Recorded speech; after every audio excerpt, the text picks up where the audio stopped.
Hola, muy buenos días, tardes o noches. Mi nombre es Yosel Torres y te invito a que nos acompañes a conocer el feminismo dentro del caso de Atenco. Empecemos por el principio. ¿Qué es el caso de Atenco? Los disturbios de Atenco sucedieron en el año 2006. Fueron una serie de enfrentamientos violentos en la ciudad de San Salvador Atenco entre la Policía Federal Preventiva de México, la Agencia de Seguridad Estatal del Estado de México y la Policía Municipal y habitantes del pueblo. Estos mismos también conocidos como el Frente de Pueblos de Defensa de la Tierra, abreviado sería FPDT, y otros adherentes a otra compañía llamada EZLN, que dejó como resultado la detención de 207 personas, entre ellas 10 menores de edad, 146 detenciones arbitrarias, la expulsión de 5 extranjeros y quejas contra elementos policíacos por presuntas vejaciones y violaciones sexuales a 26 mujeres. Según la Comisión Nacional de Derechos Humanos de México, en dichos hechos hubo violaciones graves a los derechos humanos, así como un uso excesivo de la fuerza por parte de la policía, y el Pleno de la Suprema Corte de Justicia de la Nación determinó que servidores públicos de la Agencia de Seguridad Estatal y el Gobierno del Estado de México cometieron violaciones graves de garantías individuales en contra de pobladores de donde ocurrieron los hechos. Ahora bien, en 2011, la Comisión Interamericana de Derechos Humanos, conocida como CIDH, aceptó la petición inicial hecha en 2008 por 11 mujeres, víctimas de distintas conductas criminales en los hechos, representadas por el Centro de Derechos Humanos Miguel Agustín Pro Juárez, conocido como PRODH, y el Centro de Justicia y el Derecho Internacional, conocido como CEJIL. Luego de procesos jurídicos, la CIDH emitió el informe número 7415 del caso 12846, en el cual dicho organismo determinó que el gobierno de México en distintos niveles fue responsable de detenciones ilegales y arbitrarias, torturas físicas, psicológicas y sexuales, carencia de accesos a la justicia y otras violaciones a derechos humanos de las víctimas, y emitió una serie de recomendaciones al mismo, las cuales fueron desatendidas, por lo cual el caso fue trasladado a la Corte Interamericana de Derechos Humanos, en el cual se encuentra hoy en día. En una audiencia pública realizada por este Tribunal Internacional en 2017, a las 11 mujeres víctimas peticionarias, la CIDH destacó que daba la severidad de la violencia a las víctimas por las policías mexicanas. El caso es emblemático por la tortura y discriminación por razones de género. Esto dicho por la misma CIDH. Muy bien, ahora que sabemos esto, veamos un pequeño video para entender a detalle este polémico e increíble caso que no tiene mucho tiempo de sucedido. ¿Qué le pedirías a esta corte? Que ustedes realmente vigilaran al Estado mexicano en sus acciones, en las acciones que tiene para su implementación de ley hacia los mexicanos y más hacia la mujer, porque la mujer pues es la base. Una mujer rota rompe y fracciona toda la sociedad, a sus hijos, a sus padres. Es la base. Una madre es la que da de beber al seno al hijo. ¿Y qué le da de beber? Miedo. Y una sociedad crecida bebiendo miedo no puede crecer. ¿Sería eso justicia realmente para que no se repitiera?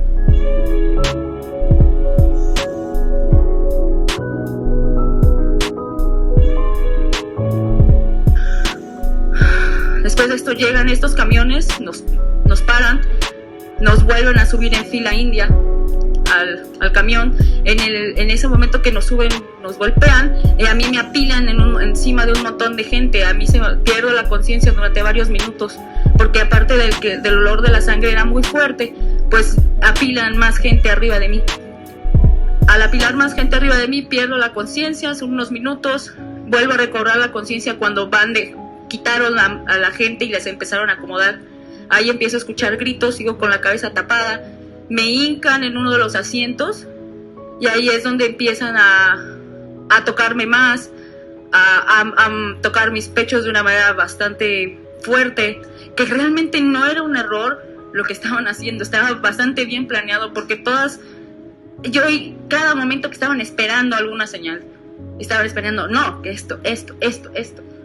Todo ya estaba planeado y estas personas no creo que lo hayan hecho solas, venía de un mando, de alguien que ya tenía rato pensando cómo deshacerse de periodistas o mujeres o reprimir esto.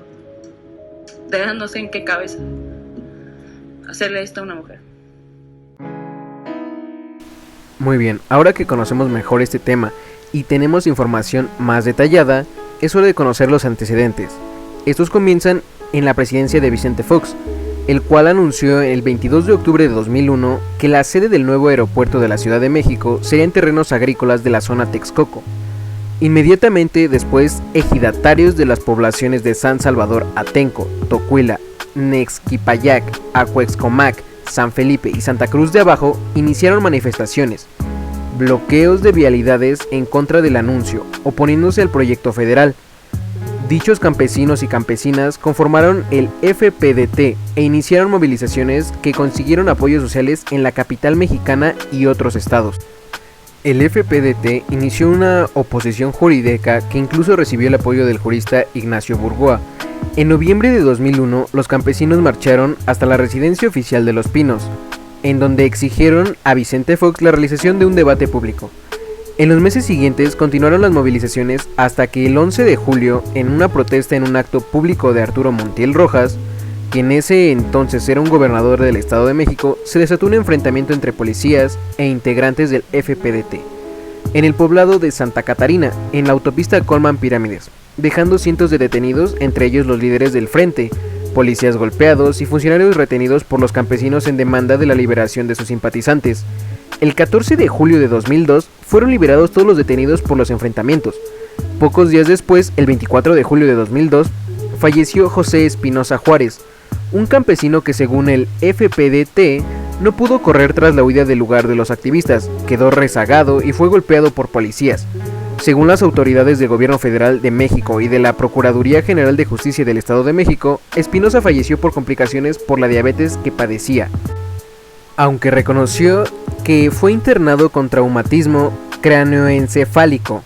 Su viuda declaró que Espinosa no era parte de los activistas de Atenco y que incluso fue presionado a participar en los hechos, lo que fue negado por los campesinos. El 2 de agosto de 2002, la Presidencia de la República de México anunció la cancelación del proyecto. A partir de entonces, el FPDT constituyó un movimiento social que participaría en diversos movimientos sociales opositores al gobierno mexicano. Muy bien, ahora que conocemos los antecedentes de este caso, conozcamos las consecuencias. Y estas comienzan con que al expresidente Enrique Peña Nieto y en aquel entonces gobernador mexiquense se le ha criticado por las violaciones de los derechos humanos de diversos manifestantes en San Salvador Atenco, donde diversos organismos, entre ellos la Comisión Nacional de Derechos Humanos, han documentado abusos de parte de la fuerza policial, donde afirmó que hubo detenciones arbitrarias, trato cruel, inhumano y o degradante, allanamientos de morada, tortura, abuso sexual y violaciones a 26 mujeres, sin contar la violación a los derechos de los menores. Y esto no para aquí. Las críticas han sido en vano, pues en 2012 fue elegido presidente de la República Mexicana. Los actos de represión no solo significaron una dinámica distinta en cuanto al organizativo al interior de la otra campaña, también repercutieron en la estrategia mediática de la Comisión Sexta del EZLN.